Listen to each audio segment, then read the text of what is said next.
কামৰূপ জিলাৰ সুন্দলীৰ পানীখাইটিত দুদিনীয়া বৰ্ণাঢ্য কাৰ্যসূচীৰে আয়োজন কৰা লতুৰাতিয়া প্ৰাথমিক বিদ্যালয়ত প্ৰথম সংখ্যক বাৰ্ষিক অধিৱেশনৰ বুধবাৰে সামৰণি পৰে। কাৰ্যসূচী মতে প্ৰথম দিনা পুৱা 7 বজাৰ পৰা ক্ৰমে পৰিচালনা সমিতিৰ সভাপতি জয়নাল আবদিনৰ দ্বাৰা পতাকা উত্তোলনৰ অন্তত বৃক্ষৰোপণ, সমাজসেৱা, খেল ধেমালি, বিভিন্ন গীত মাত, ভেকচন, সাংস্কৃতিক শোভাযাত্ৰা, কুইজ, চিত্ৰাংকন আৰু কবিতা আবৃত্তিৰ প্ৰতিযোগিতা অনুষ্ঠিত কৰাৰ লগতে উন্মোচন কৰে এখন প্ৰাচীৰ পত্ৰিকা। ইয়াৰ পিছত বুধবাৰে আবেলি 5 বজাত তাইজুদ্দিন আহমেদৰ পৌৰোহিত্যত অনুষ্ঠিত কৰে মুকলি বঁটা বিতৰণী সভা। এনে ঘূৰি ফুৰি আছে, আড্ডা দি আছে। অভিভাৱকসকল গমেই নাপায় নিজৰ সন্তান ক'ত আছে, কাৰ লগত আড্ডা দি আছে। ৰাতি 8-9 বজাত ঘৰত যাব, খাব, শুই পৰিব, আকৌ ক'ত যাব, সেইখিনি খবৰ কিন্তু বহুত সংখ্যক অভিভাৱকে নলয়। এইটোৱে হৈছে আমাৰ ডাঙৰ সমস্যা। এই সমস্যা আমাৰ পৰা আঁতৰাব লাগিব। আমি প্ৰত্যেকজন আই মাতৃসকলে, প্ৰত্যেকজন অভিভাৱকে নিজৰ সন্তানৰ খবৰ ল'ব লাগিব যে মোৰ সন্তান এতিয়া ক'ত আছে, কি কৰি আছে, কি খাই আছে, কাৰ লগত ঘূৰি আছে। এই খবৰটো যদি আমি নাৰাখোঁ তেতিয়াহ'লে আমাৰ সন্তানৰ আগন্তুক 10-15 বছৰ পিছত কাৰ লগত ঘূৰি কি হ'ব, ক'ত কি খাব, কোনো ঠিক নাথাকিব। গতিকে মই এই মঞ্চৰ জৰিয়তে মই প্ৰত্যেকগৰাকী অভিভাৱকক আহ্বান জনাম, অন্তত নিজৰ সন্তানৰ খবৰ ৰাখক, পঢ়াৰ সময়খিনিত নিজৰ সন্তানক সময় দিয়ক আৰু বিশেষকৈ ৰাতিৰ ভাগত আপোনাৰ সন্তান ক'ত থাকে এইটো খবৰ কৰক। আমাৰ সমাজখন লাহে লাহে এনেকৈ সংস্কাৰ হ'ব লাগিব, নহ'লে কিন্তু আকৌ আমি এই অন্ধকাৰলৈ যি গতিপথেৰে গৈ আছোঁ, এই অন্ধকাৰ কিন্তু আমাৰ ডাঙৰ বিপদ লৈ আহিব। নালাগে। আমি যদি অসৎ পথ অৱলম্বন নকৰোঁ তেতিয়াহ'লে হয়তো আমিও এদিন ৰজা হ'ব পাৰিম। আমাৰ গাঁৱৰ মানুহে সন্মান কৰিব, ৰাইজে ভাল পাব, হয়তো আমি উপযুক্ত স্থান আমি বিচাৰি পাম। গতিকে মই আশা কৰিছোঁ আমি যাতে সুবিধা পালে, সুযোগ পালেই আমি যাতে অসৎ পথ অৱলম্বন কেতিয়াও নকৰোঁ। ইয়াৰ লগতে মই আৰু এটা সৰু কাহিনী কৈ মই গুচি যাম। আমাৰ স্কুলত আমি দেখিবলৈ পাওঁ যে হেণ্ডিকেপ ছাত্ৰ ছাত্ৰী থাকে, কোনোবাই কাণত নুশুনে, কোনোবাই চকুত নেদেখে। সেই মানুহখিনি আমি ছাত্ৰ ছাত্ৰীসকলে নিজৰ লিখা শেষ হোৱাৰ পিছত সেইখিনিক আমি সহায় কৰিব লাগে। ইয়াত এটা কাহিনী আছিলে, যদি কেঁচালী চাহেব তেখেতক সমৰ্থনৰ মনৰ কেঁচালী চাহেব, আমাৰ ৰামধনীৰ 3গৰাকী বাইদেউ ওহাইৰা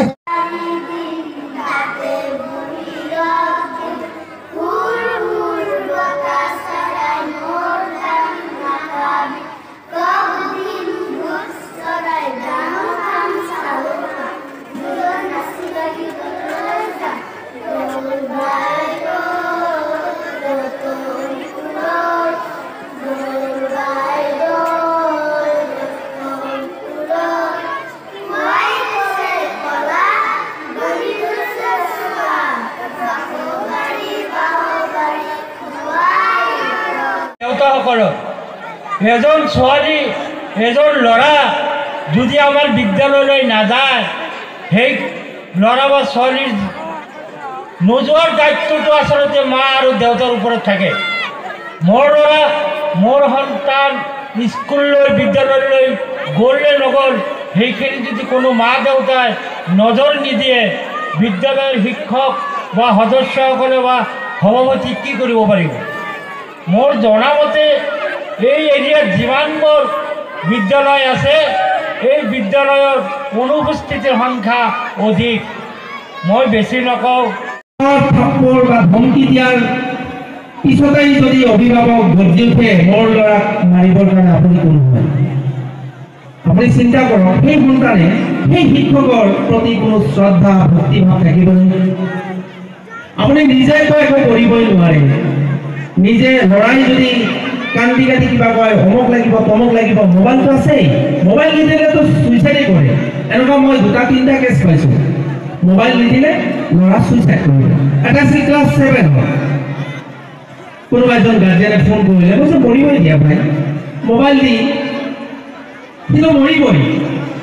জীৱনটো ধ্বংস হ'ব মানে কি পঢ়া পাতিত কোনো লাভ নাই পঢ়াৰ কোনো ইচ্ছা নাই মোবাইল সেইবোৰতো আপোনালোকে দিয়ে সেইটো দিবই বাকী অলপমান চিন্তা কৰক সি কিমানখিনি পঢ়ে সি পঢ়ালৈ কিমানখিনি ব্যস্ত যদি পঢ়াৰ প্ৰেমত আপুনি পেলাব পাৰে ল'ৰা যদি কিতাপ লয় বোলে দিন ৰাতি কিতাপ লয় কিতাপৰ কথা চিন্তা কৰে পঢ়াৰ কথা ক'বই নালাগে তেতিয়াহ'লে আপুনি কিন্তু সৌভাগ্যৱান পিতৃ বা মাতৃ আপোনাৰ ল'ৰা বা ছোৱালী তেতিয়াহ'লে সি কুসংগীৰ সংগী হৈ নাযায় নিজৰ ভাল কোনটো বেয়া কোনটো বুজি পাব গতিকে আপোনালোকে অলপমান সতৰ্ক হওক আৰু বিশেষকৈ যিখন বিদ্যালয়ত পঢ়ি আছে সেইখন বিদ্যালয়ৰ শিক্ষকসকলক আপোনালোকে অলপ সন্মান সহকাৰে কথা কোৱা শিকক ল'ৰাই কিবা ভুল কৰিলে অপৰাধ কৰিলে শিক্ষকে পানিছমেণ্ট অকণমান যেনিবা দিলেই কোনো শিক্ষক কিন্তু আপোনালোকৰ বা আমাৰ ল'ৰা ছোৱালী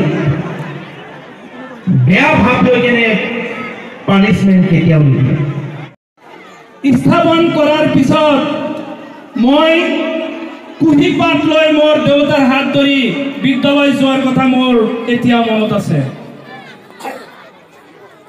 আজি আহি এই বিদ্যালয়খন সিলভাৰ জুবলি মানে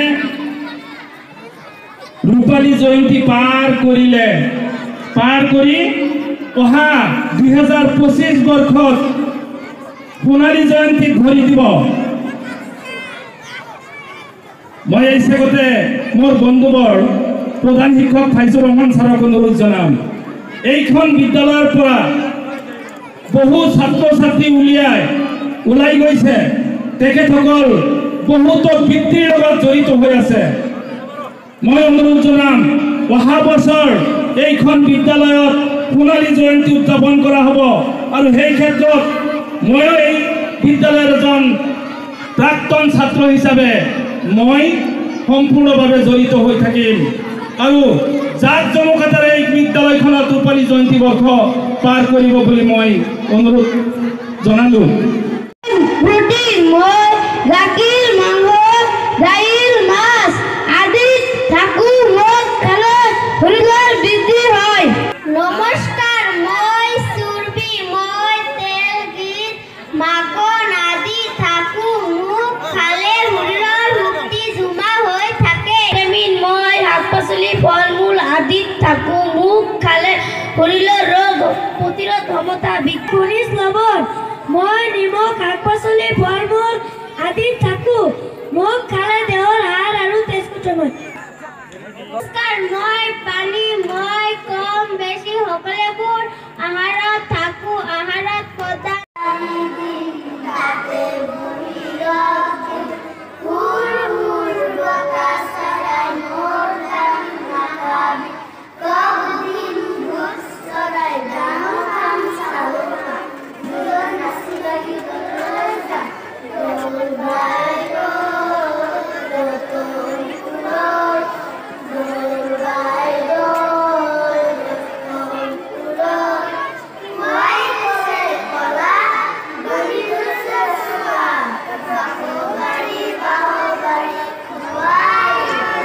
সভাত সুন্দলী আঞ্চলিক মহাবিদ্যালয়ৰ প্ৰবক্তা MC বাবুৱে বিশিষ্ট অতিথি আসগৰ আলী মেমৰিয়েল হাইস্কুলৰ সহশিক্ষক আহমেদ আলী CRCC দোসলাল উদ্দিন আৰু জৱালি ৰহমান একাডেমীৰ অধ্যক্ষ কলিব উদ্দিনে নিৰ্দিষ্ট বক্তা সৰচাপুৰী যুৱ ঐক্য মঞ্চৰ সভাপতি ৰেজাউল কবিৰ পশ্চিম জুটিয়াদিয়া প্ৰাথমিক বিদ্যালয়ৰ সহশিক্ষক আব্দুছ সামাদ আহমেদে গণ্যমান্য লোকৰ উপস্থিতিত আগবঢ়াই মূল্যৱান বক্তব্য সভাত শেষত শলাগৰ শৰাই আগবঢ়াই বিদ্যালয়খনৰ প্ৰধান শিক্ষক ফাইজুৰ ৰহমানে আনহাতে গ্ৰছ ইনৰ কৃষি প্ৰডিউচাৰ কোম্পানী লিমিটেডৰ একাউণ্টেন্স তাজুদ্দিনে উদ্বোধন কৰা সংস্কৃতিৰ সন্ধিয়া অনুষ্ঠানত গীত পৰিৱেশন কৰে মালিবাৰীৰ উদীয়মান শিল্পী জিয়াউৰ ৰহমান আৰু কালাতলীৰ বাবুল কালাম আজাদে ব্যুৰ ৰিপৰ্ট অপৰূপা টিভি প্ৰিয় দৰ্শক আপোনাক অপৰূপা টিভিৰ তৰফৰ পৰা বিনম্ৰভাৱে অনুৰোধ কৰিছোঁ এই চেনেলটো আপুনি ছাবস্ক্ৰাইব শ্বেয়াৰ ফলোইং লাইক আৰু কমেণ্ট কৰি লগতে কাষতে থকা বেল আইকনটো ক্লিক কৰি আমাক আপুনি সহায় কৰে যেন আপোনাৰ এই সহায় সহযোগিতাই অপৰূপা টিভি চেনেলটোক জীয়াই ৰখাত বিশেষভাৱে সহায় কৰিব যদি আপুনি অপৰূপা টিভি চেনেলটোক ফেচবুক, ইউটিউব বা ইনষ্টাগ্ৰামত সদায় চাব বিচাৰে তেন্তে আপুনি এতিয়াই চেনেলটো ফলোইং, ছাবস্ক্ৰাইব আৰু লাইক কৰি ওচৰতে থকা বেল আইকনটো বজাই দিয়ক আৰু অপৰূপা টিভিক সদায় উপভোগ কৰক। আপোনালোকৰ মৰম আৰু আশীৰ্বাদে অপৰূপা টিভিক আগুৱাই যোৱাত যথেষ্ট সহায় কৰিব। আমি সদায় প্ৰতিশ্ৰুতিবদ্ধ ৰাইজৰ পক্ষত থাকি ৰাইজৰ হকে আৰু সমাজৰ উন্নতিৰ হকে কাম কৰি যাম। বিশেষ জানিব লগা থাকিলে প্ৰিন্স কাশ্যপ, পৰিচালন সঞ্চালক তথা মুখ্য সম্পাদক অপৰূপা টিভি, মোবাইল নাম্বাৰ 8135819868 নম্বৰত যোগাযোগ কৰিব পাৰিব। ধন্যবাদ।